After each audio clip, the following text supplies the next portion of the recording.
आचार्य श्री, आधुनिक शिक्षा संस्थानों के विषय में आपके क्या विचार हैं? कृपया अपने विचार प्रकट करें। सर्वप्रथम, जो शिक्षण संस्थान राष्ट्र की प्रतिभा को चहुमुखी विकास देने में लगे हैं, शारीरिक, मानसिक, आत्मिक, वो तो बहुत अच्छे हैं, वो तो बेजोड़ है, मैं उनको सैल्यूट करता हूँ। जो युवकों की प्रतिभा को निरंतर अभिवृद्धि करने में लगे हैं, वैसे शिक्षा संस्थान तो नमन के होंगे। लेकिन जो शिक्षा संस्थान कुछ मैंने सुना है ऐसे भी हैं जो बच्चों के माँ बाप की इंटरव्यू लेते हैं। अब मान लो किसी के माँ बाप अनपढ़ हैं, लेबर हैं, मजदूर हैं, तब तो उनके बच्चे फिर नहीं पढ़ेंगे और उनका वो एडमिशन तक नहीं लेते हैं। तो राष्ट्र की प्रतिभा का क्या होगा? क्या ऐसे राष्ट्र की प्रतिभा फिर कुचल नहीं जाएंगे?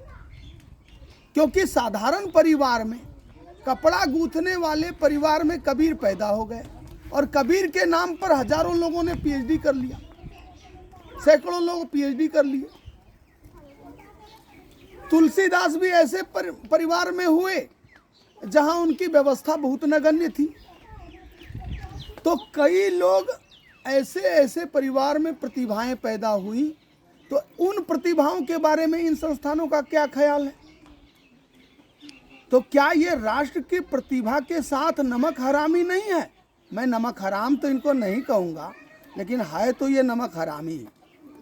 इसलिए ऐसे शिक्षा संस्थान जो माता पिता की प्रतिभा का परीक्षण ले रहे हैं, जरूरी नहीं कि माता पिता बहुत एजुकेटेड हों तो उनके बच्चे बहुत एजुकेटेड होंगे। विद्या तो अपने कर्मों से फलीभूत होता है। मेरी माँ स्वयं अंगूठा टेक थी और मैं हस्तरेखा विशेषज्ञ हूँ। मेरे पुत्र व्याकरणाचार्य होने की तैयारी में है। अष्टाध्यायी जैसे जटिल ग्रंथ उनको याद है। तो फिर तात्पर्य ये है, क्या चाहते हैं ऐसे शिक्षण संस्थान कि सामने वाले की प्रतिभा बढ़े ही नहीं। एक विशेष वर्ग की तैयारी है, अगड़े और पिछड़े। यहाँ जाति से ना अर्थ लिया जाए। जो बुद्धि से सातिर हैं उनको मैं वो अगड़े बने रहना चाहते हैं। ये बुद्धि से बढ़े हुए नहीं है, बुद्धि से सातिर खोपड़ी है, बदमाश। बुद्धि से भी पॉकेटमारी हो सकता है, लेकिन पवित्र बुद्धि से पॉकेटमारी नहीं हो सकता। तो ये राष्ट्र की प्रतिभाओं का पॉकेटमारी कर रहे हैं। ऐसे शिक्षा संस्थानों को तुरंत लॉक कर देना चाहिए, तुरंत बंद करा देनी चाहिए गवर्नमेंट।